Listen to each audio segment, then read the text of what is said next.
If we leave without a deal, the EU has been clear that they will levy the full external tariff on all food.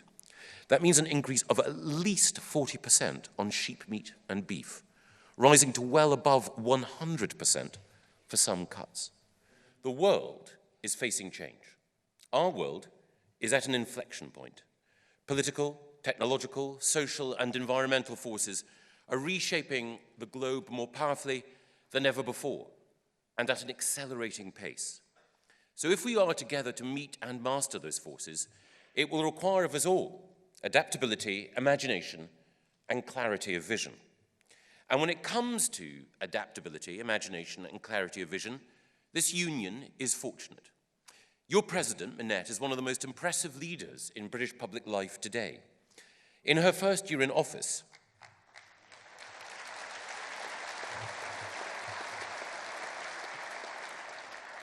and it has been a busy first year in office, she has already achieved a huge amount. And I know that she will succeed in achieving even more for you in the months and years ahead. In the last year, thanks to Minette's leadership and the combined efforts of her superb team, Terry Jones, Nick von Westenholz, Guy Smith, Stuart Roberts, and John Davis from NFU Cymru, among others, the NFU's voice has been heard at the heart of government, and the changes that you have asked for have in many cases been secured.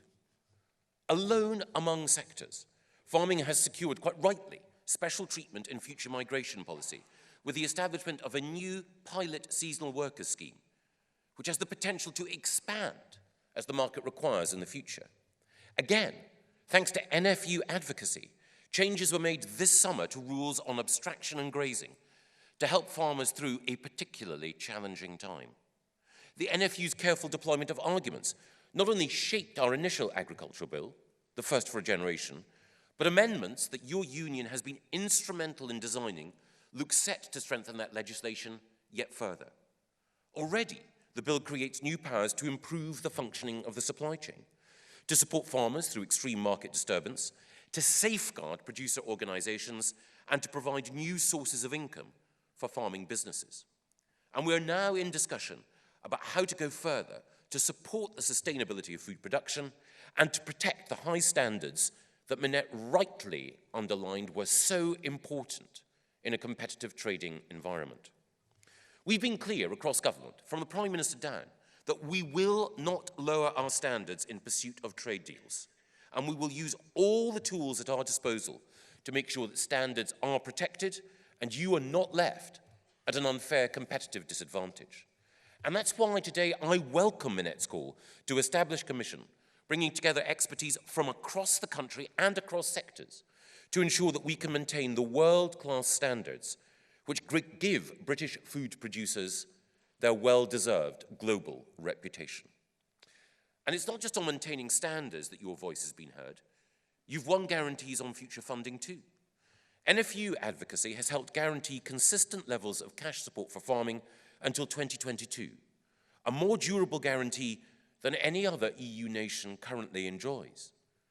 And as we, like other nations, move to new methods of support, the NFU's arguments for a suitable transition period and appropriate support for productivity investment during that period have been heard, adopted, and will be implemented. Minette's own championing of a new livestock information programme to strengthen animal health protections and to give food producers a world-leading platform to compete on provenance and quality has also changed policy decisively, and it's resulted in additional government investment. And alongside those changes, the NFU has also been central to establishing a new food and drink sector council in this country, laying the groundwork for a new food and drink sector deal, and initiating a new national food strategy. Again, the first for a generation. And we have also listened to the concerns expressed by people in this hall and articulated so powerfully once again this morning by Minette about the need to maintain focus and energy against the fight against bovine TB. The independent Godfrey report confirmed that targeted culling will continue to have an important part to play in tackling this dreadful disease, alongside work to further improve biosecurity. And Minette's support for the deployment of every tool at our collective disposal to tackle this scourge has been critical. And there's another scourge that farmers have had to endure where more still needs to be done. And that is the environmentally damaging and economically costly practice of fly tipping.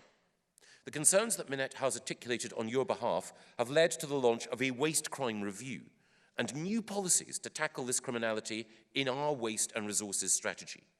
The Environment Agency, the police and magistrates all now know that they need to do more, and the powers are now there. Fly tippers now face the prospect of unlimited fines for their crimes. And let's be clear, they should pay the price for their behavior, not innocent farmers.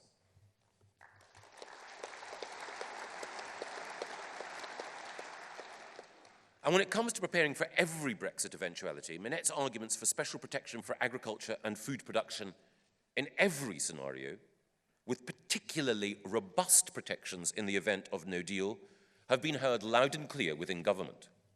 So, on labour, fairness in the supply chain, support for producer organisations, guarantees on future income, investment in productivity, investment in animal health, support for livestock farmers, support for all farmers facing climate stress, a greater emphasis than ever before in government policy on food, action to tackle bovine TB, tougher penalties for waste criminals, sensible tariffs, and defence of standards, Minette has been winning battles for everyone in this hall. She is your champion, and there could be none better.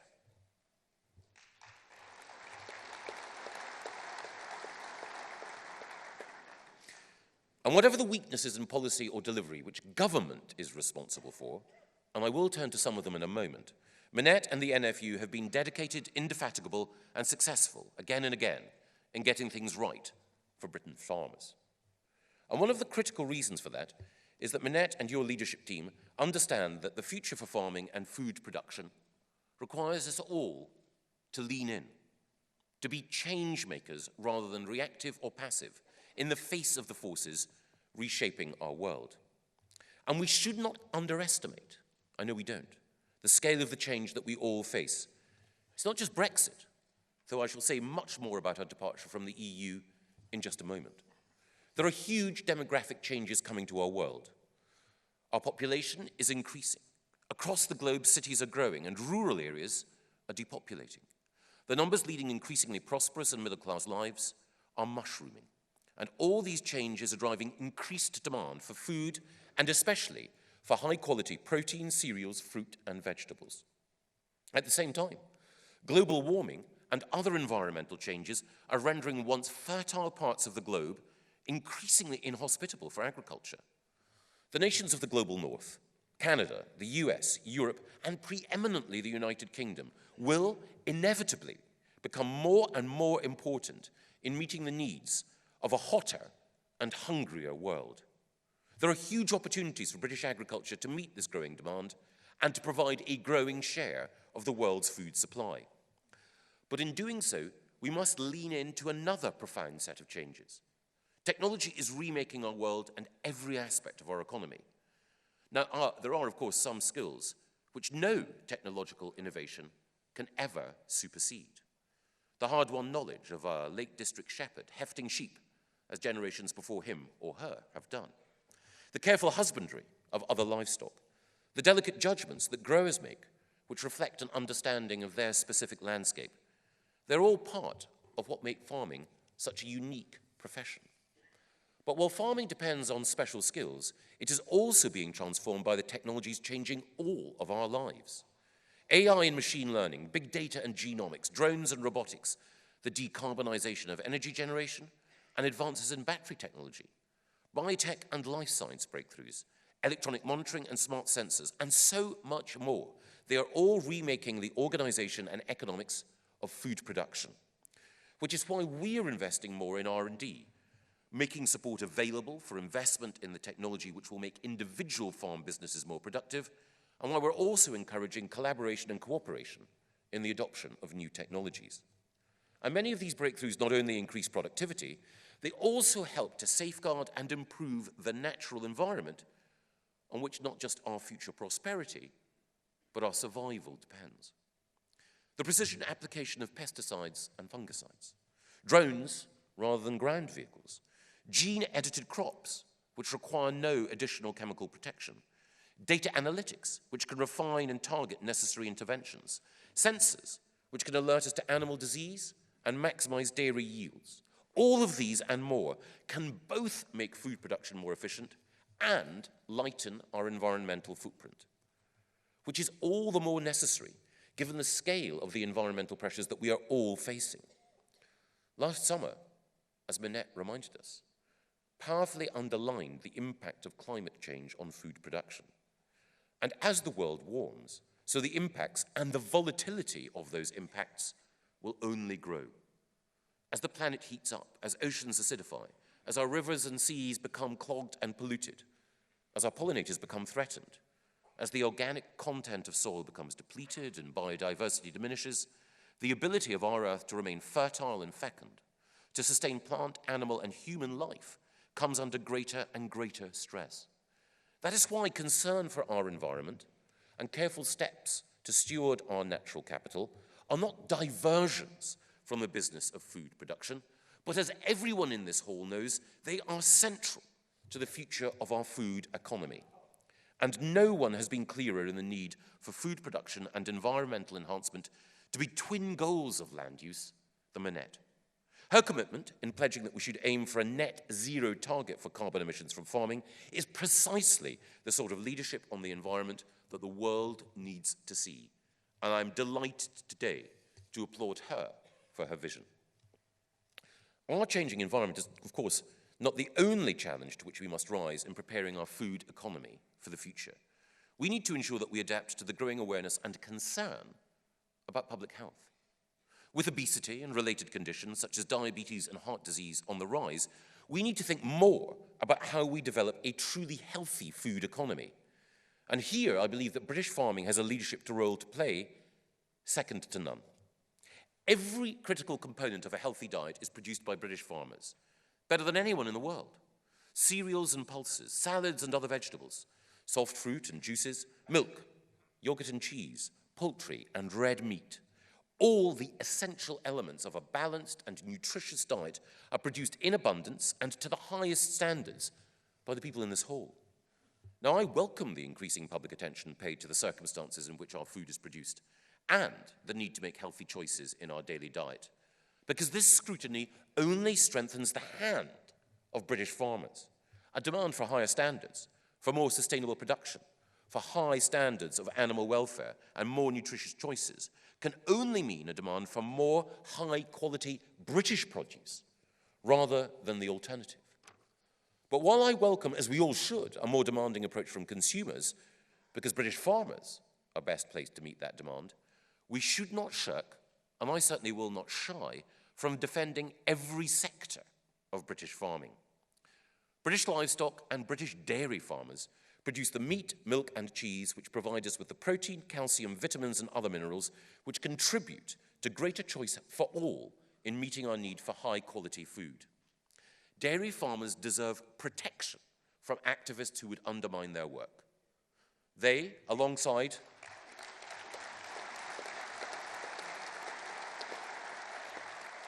our dairy farmers, alongside sheep and beef farmers, play a critical role in keeping pastures and other vital landscapes resilient, and they strengthen rural economies and rural society. That's why I'm such an enthusiastic supporter of initiatives such as February, which remind us how much we owe our dairy farmers.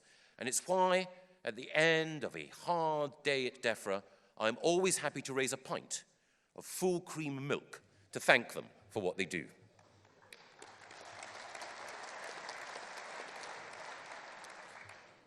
And I'm particularly conscious that it is dairy, and even more so livestock farmers, who face the biggest challenge if we as a government fail to secure a good Brexit deal.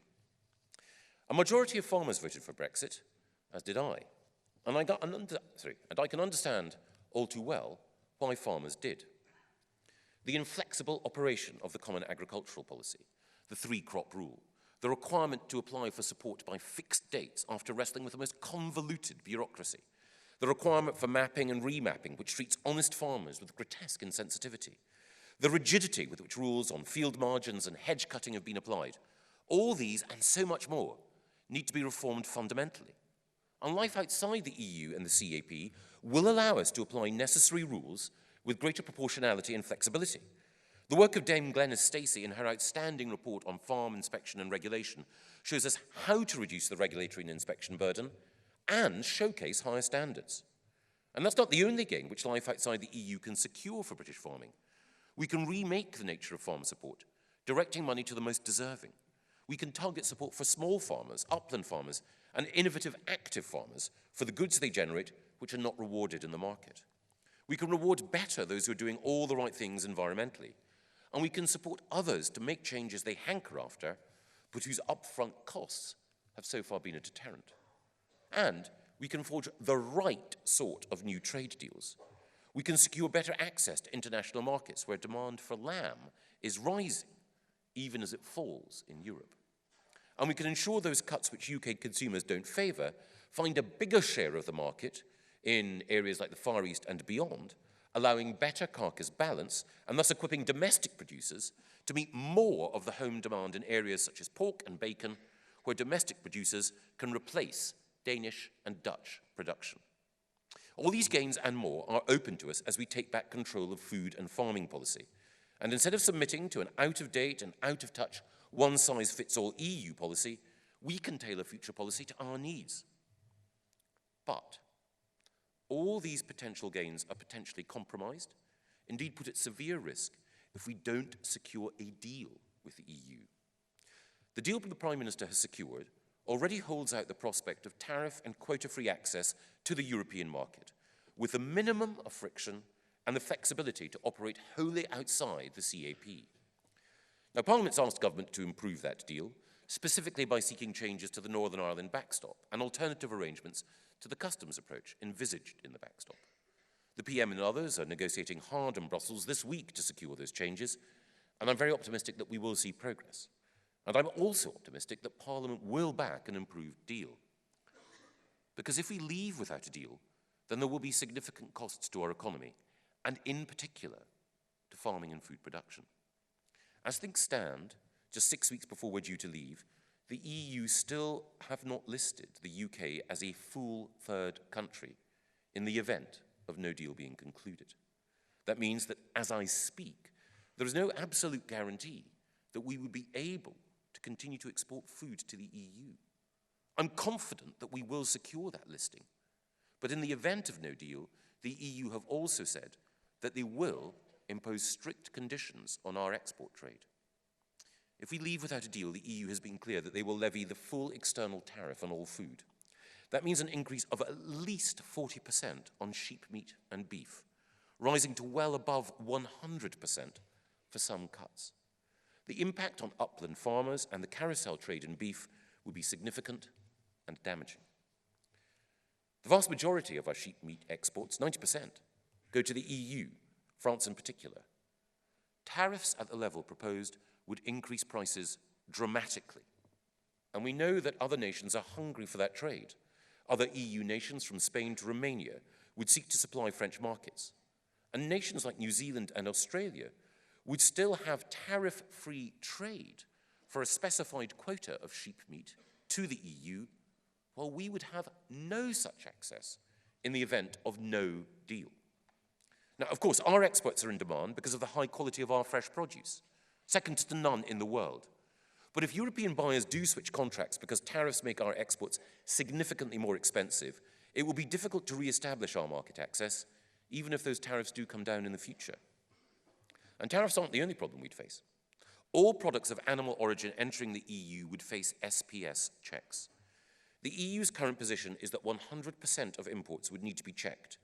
And in order to be checked, every import would need to go through a border inspection post. A huge proportion of our food exports to the EU currently go through Calais. As I speak, there are no border inspection posts at Calais. None. The French authorities promised to invest in BIP capacity, but with just 6 weeks to go, we face considerable uncertainty over future arrangements. And the requirement for checks will inevitably slow the processing of exports. And for every lorry that is delayed at Calais, there is a knock-on effect for other haulage and the rapid turnaround of roll-on, roll-off ferries. We can expect, at least in the short term, that those delays in Calais will impede the loading of ferries, constricting supply routes back into Britain and furring up the arteries of commerce on which we all rely. And that will only serve to increase transport costs for British exporters. In addition, UK exporters will also need to comply with new customs paperwork, will need to work with HMRC for new registrations, and will need to supply export health certificates where none have been required before.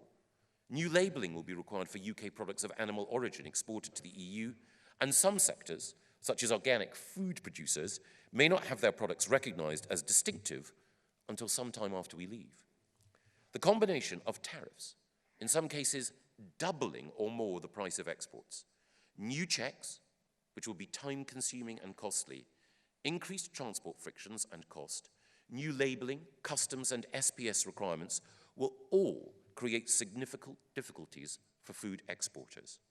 Small businesses, and in particular small livestock farmers, would inescapably be the worst hit. The government is, of course, doing everything it can, not just to secure a deal, but also to mitigate the impact of leaving without a deal. The NFU and others have made strong arguments about the need in such an eventuality to secure strong tariff protection for British farming, in particular, stronger protection for British farming than for any other sector of the economy. In particular, you've argued that we need tariffs on sheep meat, beef, poultry, dairy, both milk and cheese, and pig meat in order to safeguard our valuable domestic production. Your concerns have absolutely been heard, and an announcement on new UK tariffs in a no-deal scenario with specific and robust protections for farming will be made shortly. And of course, we also have the power to intervene, to provide direct cash support for the most vulnerable sectors. And I will not hesitate to provide that support as and when required. But while I can and will energetically and determinedly try to deal with the consequences of no deal, let no one be in any doubt how difficult and damaging it would be for British farming. Of course, Britain's a great and resourceful country. No sector of our economy is harder working and more resourceful than our farmers and food producers. Over time, we would get through. But I emphatically do not want to run the risks that leaving without a deal would involve. It's critically important that every decision maker in London, every parliamentarian who will vote in coming weeks, understands what no deal would involve for British farmers and food producers. No one can be blithe or blasé about the consequences, which is why I hope you will make your voices heard, as you have already, in asking our MPs not to undermine or put at risk the huge potential gains of Brexit by voting for us to leave without a deal. Of course, there are many other areas where your voice must also be heard by decision makers in the weeks and months ahead, and other areas where government can and must do better. As Minette pointed out, we have to do better in the delivery of countryside and environmental stewardship payments. They're still in a mess, the consequence partly of historic IT procurement decisions and the split responsibility for scheme administration between Natural England and the RPA, which led to inefficiency and confusion. And of course, yes, it is the case that the rigidities of EU rulemaking made delivery more difficult. But we must take responsibility in DEFRA for our share of the errors, and I do, which is why we have put in place a new management structure and delivery mechanism for all farm payments. We have seen an improvement this year in BPS delivery, and we will be making further changes to secure full payment for those who've waited far too long. We've also committed to making payments to 95% of Countryside Stewardship 2018 customers by March the 31st. And to meet this target, I can announce today that we will introduce bridging payments of between £24 and £28 million in early April. So no eligible recipient will wait beyond early April to receive the payment that they deserve. We also expect to pay 95% of Countryside Stewardship final payments by the end of July of this year. And in order to bring down processing times and speed up completion claims by a month, we will move to making full Countryside Stewardship payments straight away. On environmental stewardship, there's still more that we want and need to do, and our focus is firmly on making operational improvements. We expect to complete 95% of ES 2017 final payments by the end of July. Since the beginning of October, the remaining 18,000 ES agreements have been handled by the RPA. That number will fall to around 13,000 next year as some people are moved over into CS when the high-level stewardship agreements run out. The process should become more efficient now that it is being handled by a single body with a clear line of command. And Paul Caldwell and the team at the RPA are already beginning to deliver the changes that we all need to see. And of course, as I mentioned, on BPS claims, 97.4% have now been completed, with a total value of £1.68 billion. This is the best performance by the RPA since the scheme began in 2015. But any farmers still waiting at the end of March will automatically be offered a 75% bridging payment in order to secure their future. I hope these steps will underline how committed we are to improving the payment system, but I do know there is more to do, as there is with our agriculture bill. You are right, Minette, to demand that the bill be properly scrutinised and that thoughtful amendments be considered fairly and more changes made. The agriculture bill is not the last word in our plans to support British farming, far from it. There is much more that we can do to ensure that in procurement policy, trade policy and research investment, we strengthen the position of domestic food producers. But we must also use this bill to create the best possible framework for the future and listen to you as we do. I began by outlining the scale of change that we all face, in government, in industry, in society, and in farming and food production especially. And my ambition is to manage and channel that change to strengthen British farming and the British countryside. I love the United Kingdom and its countryside in all its diversity and beauty.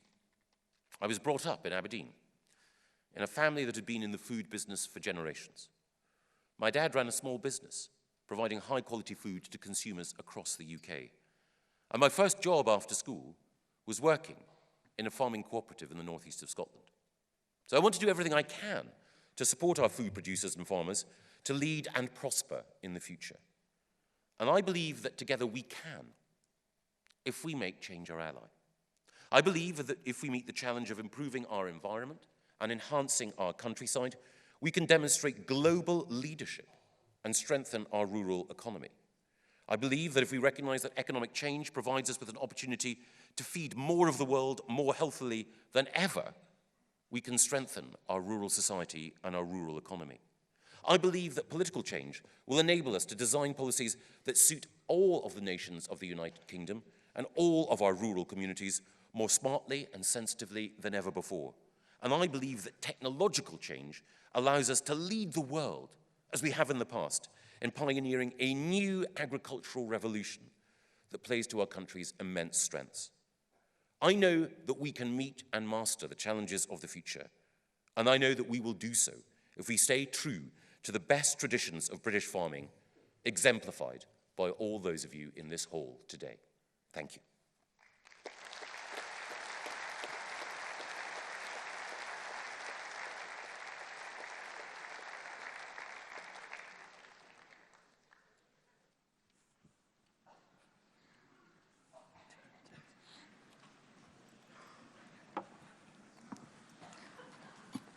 Conference, it's now your chance, and we have a whole raft of questions that have come in.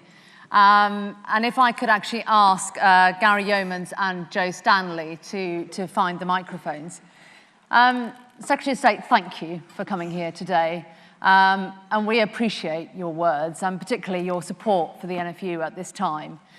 But I know for myself, and indeed yourself, history will judge us not by our speeches, not by our words, but by our actions and what we effectively deliver. For me, this deadline of the 29th of March on the whole standards piece is absolutely critical. I do not want to leave the European Union without some certainty from government around what the food standards will look like and government's indeed belief going forward. So on this commission, you've said in your speech that you think it's a good idea. Can I have a letter that puts that in writing before we leave? You can have a letter, an email, a fax. No, I don't want an email or fax. No, but absolutely. We want to move as quickly as possible to harness the expertise in this hall and beyond in order to ensure that we have a commission which can make sure that we safeguard standards. But I think it's important to recognise that while March the 29th is an important date, the day after, it will be the case that the laws of this country won't have changed and that the high standards which we currently have in this country won't alter. Now, there is concern that standards might be compromised in pursuit of future trade deals.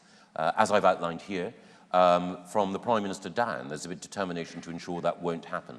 And we'll say more about how future trade deals can be scrutinised in Parliament and held up to the light in the interests of not just farmers and food producers, but also consumers and citizens who want high standards as well. But absolutely, I will make sure that we do everything we can as quickly as possible to harness all of the talent that you can bring together under the umbrella of that commission. So a letter before the 29th to me? Yes or no? First class post, yes. First class post, thank you.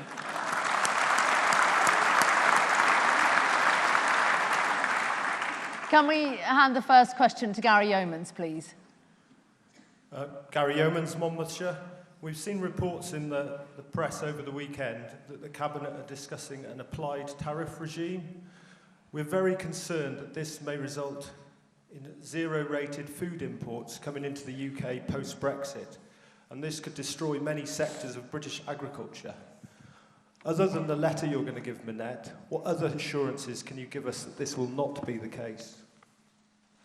You're right that the Cabinet have been discussing what the future tariff regime might be in the event of a no-deal scenario. I can't preempt the announcement that should be made later this week, but one thing I can reassure you is that it will not be the case that we will have zero-rate tariffs on food products. There will be protections for sensitive sections of agriculture and food production. Beyond that, I can't say at the moment, but there were several points in my speech which might bear rereading, but I can't say any more than that.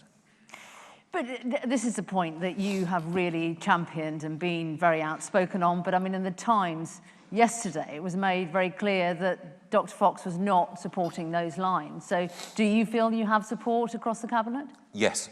Again, I can't go into the details of discussions, but it is the case that sometimes the position of some of my colleagues in the Cabinet, as portrayed by the press, is not accurate. And that's not to criticise any individual journalist. They do their best to establish what's going on behind closed doors.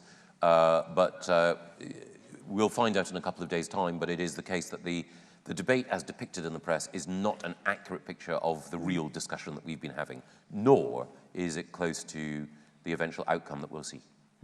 Okay, thank you. Of course, we also know that Treasury does not want to see an increase of more than 5% on food inflation as well. So that, presumably, in the longer term, is going to play a part as well. Well, there is, when we're thinking about tariff policy, one of the things that we have to bear in mind is both protecting vulnerable and valuable sectors, but also working to try to deal with inflation. One of the consequences of a no-deal scenario is that most people imagine that the pound would depreciate, fall, and that would mean that inflation would rise. It would also mean that our exporters would have an additional competitive edge, but obviously we need to balance all of those considerations when shaping government policy. But the pound may fall, the pound may rise in a week, a month, or a year. One thing that you cannot do is replace a valuable and critical sector like upland sheep farming once it's gone. So one of the things we need to do is to make sure that the tariff and other protections that we have are there to help every sector through whatever challenges they may face in order to ensure that we can safeguard British farming for the future. Thank you. Before we take the question from Joe Stanley, can I please ask James Small and Mervyn Mullard to get to the microphone, please? Joe, can I hand over to you? Joe Stanley, I'm a mixed arable and beef farmer from Leicestershire. Although, to be fair, you would be forgiven for thinking I do little else other than follow you from conference to conference, bothering you with questions on increasingly impressive screens. You've said that the Agriculture Bill provides an historic opportunity to recast farming policy in the UK for generations to come. And once again, you set out your vision to us today, and much of that is to be welcomed. Yet, the powers in the bill are drafted so broadly that future governments may use it to finance myriad objectives completely unrelated to agriculture. I remember a recent example of potentially the money being used to redevelop urban brownfield sites. If the bill is truly to stimulate a more productive and sustainable future for UK agriculture, shouldn't you, as its progenitor, ensure a legal requirement that payments in the agriculture bill be reserved for agriculture?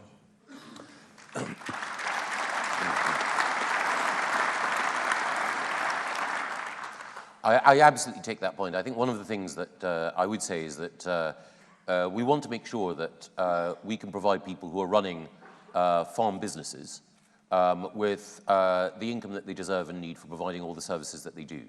And of course, the essence of every farm business is food production. But it will also be the case that there will be farmers, landowners, and land managers who make money, for example, from forestry. It will also be the case that there are landowners, farmers, and land managers who deserve to receive payments for environmental and other services that they provide as well. I absolutely take your point. It is not the intention of the agriculture bill to see money go anywhere other than to those who are at the heart of our rural economy and making it healthy and successful. But what we've designed is a bill which ensures that the state provides cash to those, for those services that the market doesn't provide money for, and that we also provide money in order to ensure that people can get a fair price for what they need in the market by intervening in the supply chain and by supporting investment and productivity and technology. I think there's a broader issue as well, which is that whatever protections I or this government were to put into this agriculture bill, it is always the case that a future government, 5, 10, or 50 years hence, could change it. So yes, it's really important to get this bill absolutely right, but I think it's also important to make sure that we develop the broadest possible public understanding of the importance of farming and food production. So as well as the legislative change there, things like the food strategy that Henry Dimbleby is leading on and the work that Minette leads in broader public campaigning is vital as well. So I very much take your point on board, but it's only one part of a bigger story. But this agricultural bill, this is landmark legislation, and setting that primary legislation and really committing it as an agricultural bill to the land, effectively. I mean, there is no commitment in it to the land. I mean, you could, as Secretary of State, you could decide to renovate Trafalgar Square if you so chose, because you would have enough freedom in it. Is there not a way, and this is one of our key amendments, that it is an agricultural bill for agricultural purposes, and should have that reflected on the face of the bill? And I'd also add in the point on the standards, the wide support now to get the standards piece on future trade embedded in the primary legislation. And the third point, I guess, is the multi-annual budget, because the CAP, many farmers would agree with you, it went down many wrong alleys, but it did have a multi-annual budget. It did have a long-term financial commitment. So those three, we believe, are quite critical amendments. Do you see your support? I know Neil Parish, who chairs the EFRA committee, is very keen to take those forwards. Do they have your support?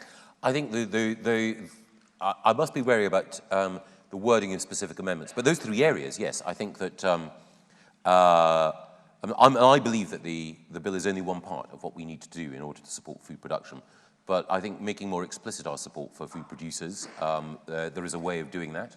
I think making it clearer that we will support farming on a more durable basis in financial terms, there is a way of doing that. And also providing additional reassurance that standards will be protected. There is a way of doing that. So I think, subject to future debate, the government can come forward with ways of meeting all of those concerns, I believe. Good. Thank you very much. Now, the next question is to Mervyn Mullard. Mervyn Mullard, beef and sheep upland farmer in the West Midlands. Minister, why have the overdue environmental stewardship payments not been paid on time? And when are we going to be paid? I have it in writing that I should have received my first payment by the end of December. I have, however, been told by the RPA that I am unlikely to receive any money in the near future. Well, first of all, can I apologise to you personally for the poor treatment that you've suffered? If I may, if you could, this is a terrible thing to say, if you wanted to email my private secretary, Mike Rowe, mike.rowe, R-O-W-E, at DEFRA,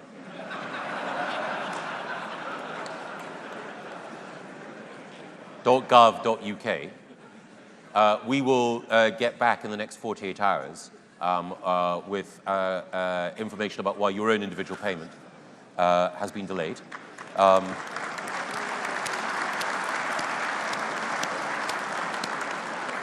But more broadly, I didn't want to go into it in too much length because I've got to take responsibility. I'm where the buck stops. But there are historic problems. We bought an IT system from Italy that was not fit for purpose. We divided responsibility for ES and CS from BPS by having Natural England do one set of tasks and the RPA do another, and there was confusion between the two. That part of Natural England does lots of good things, but it did not manage those schemes well, which is why we brought them back under the RPA. It'll take a bit of time, as it always does, when things have been poorly managed to get them firing in all cylinders. But we do recognise that there are significant problems, and I won't shy away from apologising to you and to everyone in this hall who's not got the money that they deserve. And presumably, Mike's email address is available to the in excess of 4,000 other farmers who haven't been paid.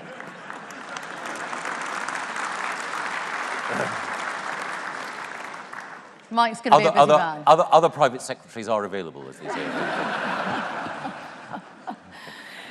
But Secretary of State, I mean, it's interesting there. You know, in your speech, you made reference to the failure and the bureaucracy of Europe that has driven this challenge. But this is very much an English problem. You know, Scotland has not had this problem with delivering ag environment payments. Wales hasn't. Northern Ireland has it. So it is very much seemingly a UK government IT problem specific to England and not necessarily laying at the blame of the EU. To be fair, Wales has done rather well in the delivery of its payments. Scotland has had a more checkered record. It depends on the year, and its area-based payments haven't always been paid as efficiently, even as England. But yes, there's a specific problem. The root of it was the division of responsibility between RPA and Natural England, and the fact that within Natural England there was, partly driven by EU rules, but not only driven by EU rules, there was a culture of over-compliance. The other thing is that our administration of these schemes has been governed by a fear of clawback, a fear of disallowance. And that's meant that there's been a risk aversion, understandable, but overcompensation. So it's an interaction of factors, and you're quite right to say that the EU, the design of the schemes and the way in which we chose to adopt and implement them has been a factor, but it's also the case that there are policy mistakes that UK governments have made with respect to England that have made things worse. And you're confident that the future environmental land management contract, you know, looking at a massive scale of rollout, you're confident that that won't be affected?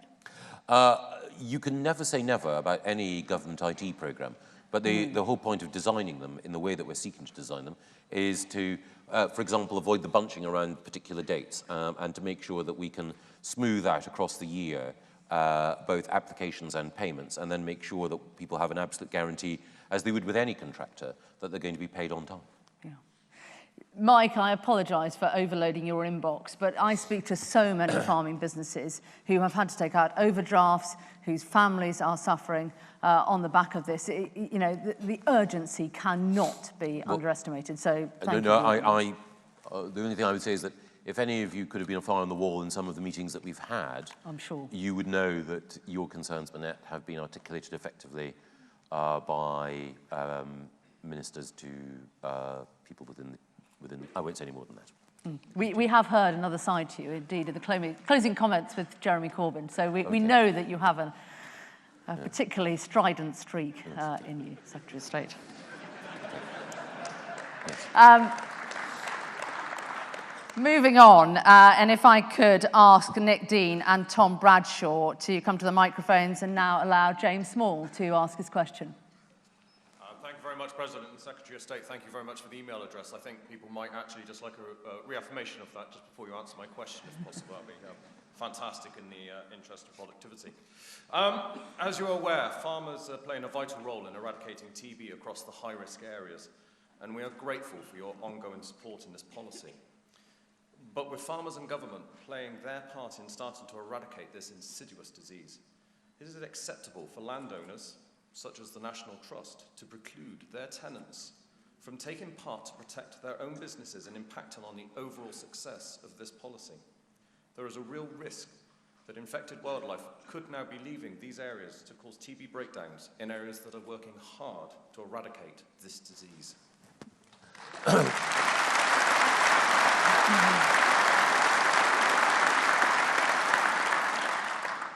It's a powerful point, and the National Trust, of course, is one of Britain's most significant landowners, and indeed, its farm tenants are integral to its work. I'll investigate closely because it's absolutely vital. The time, the energy, the expense that's gone into ensuring that we have an effective culling regime, we need to make sure that it works properly. The heartbreak that occurs for any farmer when they find that they face infection and the loss and the costs consequent on that are huge, and that means there's a responsibility on everyone to pull their weight and to do everything they can in order to help fight the disease. So I will follow up, and I'll talk to Hilary McGrady at the National Trust about your concerns. Secretary of State, we really appreciate your words on that, because this is a one-off line taken by an institutional landlord. The rest have all been very free in allowing their tenants to make those individual choices themselves. The Trust, as you say, is a significant landowner, I believe over 250,000 hectares across the country. And indeed, they've been clear that they will be led by the science. But we now have the Brunton science out there, peer-reviewed. We have clear scientific evidence. And after all, this is government policy. I speak to many farmers who feel really let down by this attitude, and your support in trying to let them allow their tenants make the choices would be enormously appreciated. I will absolutely pursue it. And as I say, we need to work together in order to deal with this disease, and that responsibility can't be shirked by anyone. No, thank you. Thank you very much. Could we have Nick Dean, please? Secretary of State, in the Norfolk Rivers, Ant, Bure and Thurn catchment, there are Environment Agency proposals to revoke 21 abstraction licences within the next few weeks. This will destroy some farming businesses, the local economy, and severely impact on national food processors. Does the Minister think it is fair that the local water company is being given several years to adjust to the change, but farmers are being told they will lose water this year and have no time to find new sources of water?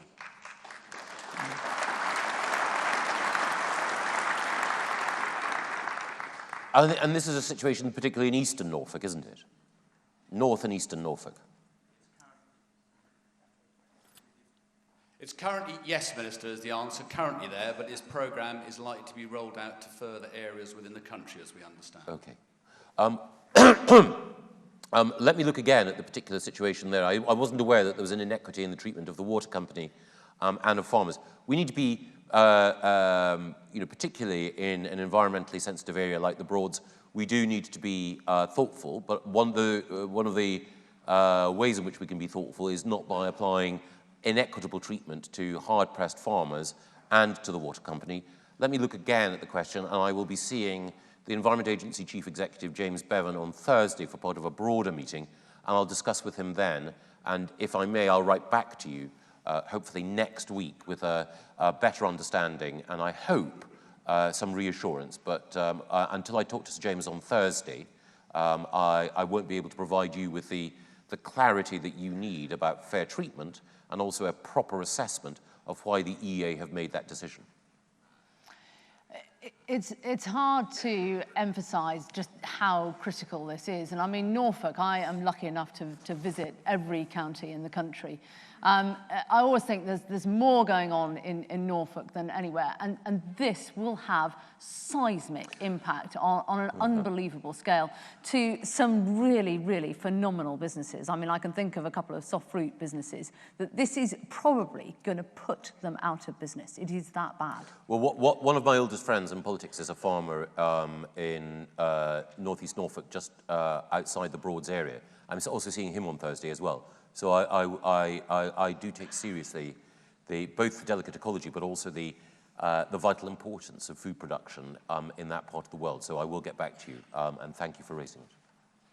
So Nick can expect confirmation. A reply next week. Thank you. Thank you. Tom Bradshaw. Secretary of State, We welcome the proposals that you've made about the red meat and the white meat sector with regards to tariffs. As the biggest customer of the arable sector, it's important, or critically important, that they have a secure future. But we are one integrated industry. The sugar industry is a break crop for the arable rotation is worth £750 million. The success story that is UK horticultural production has seasonal tariffs. It's currently impossible to export combinable crops post-March the 29th, and the impact if we didn't have reciprocal tariffs on combinable crops is estimated to be over £300 million per year. Could you assure us that the sectors you haven't mentioned in your speech will not be zero tariffed? Well, we must wait until later this week. I can't say any more at this stage. I completely understand, Tom, your concerns, but I won't be able to say any more at this stage than we hope to make an announcement later this week. But you make a powerful argument, and again, I hope that when we make that announcement, we can then pick up the threads of the conversation then, and you can understand why it is that government has made its decision in the way that it has. I should say that decision has not yet been confirmed. It should be confirmed at a meeting tomorrow afternoon, and then an announcement will be made. It sounds like you might need to feed into that meeting tomorrow afternoon, Secretary of State, because I'm not feeling confident that you're giving me the answer that I require there. I can't say any more at this stage, but I do understand.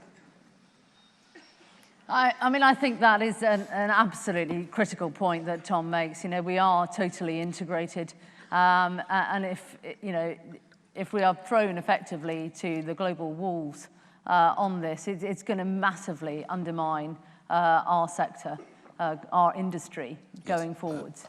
Let me take it a couple of steps back. None of these choices are palatable, and that's because no deal itself, as I outlined, poses particular challenges. And one of the reasons why I wanted to run through them here is I know that almost everyone in this hall will be familiar with some of the challenges that we face, but I just wanted to put them together in a way that was clear, not just to people in this hall, but to people outside, because I don't want people to be under any illusions that no deal is something that you can shrug off like a 1 week's bad weather. It's much more profound than that. Now, in the event of no deal, there will be some sectors that will face greater challenges than others. All of British farming will face challenges. There will also be efforts by government, as I outlined there, to do more to intervene with those sectors that are affected. So it's not just tariffs that are at our disposal as a tool to help British farming in the event of no deal. But the thing that I would stress is that the tariffs that will be announced in the event of no deal are not our preferred policy for the long term. Our preferred policy for the long term is to secure a good trade deal with the EU and the right sorts of trade deals with other countries. So it shouldn't be taken as the be-all and end-all for UK trade policy, absolutely not. But to return to my central point, you will all have different views about the future. But if you do agree with me that no deal would be harmful not just for your business and your sector, but for British farming overall, because as you say, Tom, we are all in this together, then I hope that you will politely let your Member of Parliament know how you feel about these issues. He will have done that already, I'm sure. assure you. Yes. I just can't quite understand the negotiating position, though, Secretary of State, where you would drop tariffs as a starting point of a negotiation. Surely reciprocal tariffs should be the starting point, and then work from there on the trade deals. It just doesn't seem to be logical. Well, one of the things, again, is that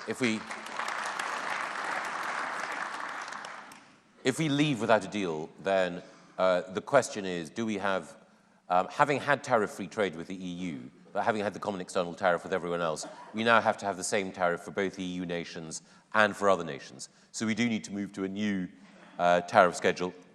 And as we discussed earlier, we need to balance the pressure on price inflation with the need to protect sectors. But the tariffs that we would have in the event of no deal that we would announce are designed only to be there on a temporary basis as we move to a new situation. So this is short term anyway? That's the intention, yes. So that doesn't fill us with any great hope either? Well, the hope there would be that they're intended to deal with a unique situation. But the key thing I would say is that agriculture secures, quite rightly, as a sector, a greater degree of protection than any other in the economy. At the moment. In the future as well. One of the key things is, again, as you alluded to in your speech, developed nations, all developed economies, recognize the vital importance of maintaining, where they have healthy food production sectors, the health of that sector for the future. And trade policy is part of that.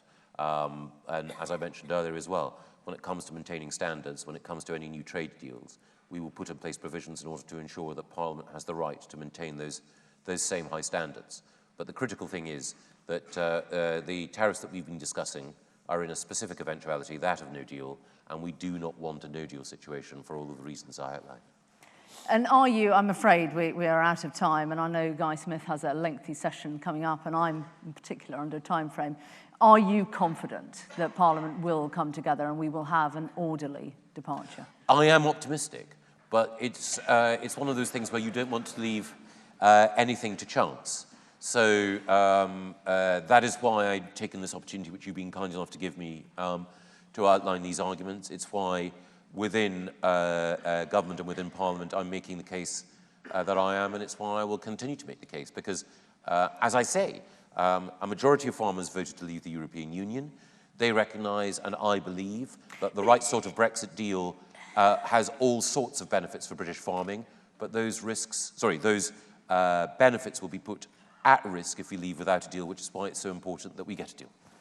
I guess the only thing I would say was the promise that farmers were made, indeed many people were made, is not what is on offer today. You know, they were promised a free trade deal. They were promised a bonfire of regulation. They were promised more money. I mean, it was a very, very appealing opportunity. Well, I think there are three things there. The first thing is that the trade deal that the Prime Minister has secured, the withdrawal agreement the Prime Minister secured, and the future economic partnership is premised on there being quota and tariff-free access to all European markets with a minimum friction and being outside the CAP, so many of the inflexibilities that we currently have would go, and at the same time we have, at the moment, a commitment to spend more in farm support for UK farming than any other EU country currently enjoys. Now, those can be put at risk by a variety of factors, but those are all real gains for British farming. The one thing I want to do is to make sure that those gains are secured and not put at risk as no deal might. Secretary of State, I look forward to your letter on the standards piece, signed in full. Thank you for your time today. And conference, please can you show your appreciation to Secretary of State Michael Gove. Thank you very much.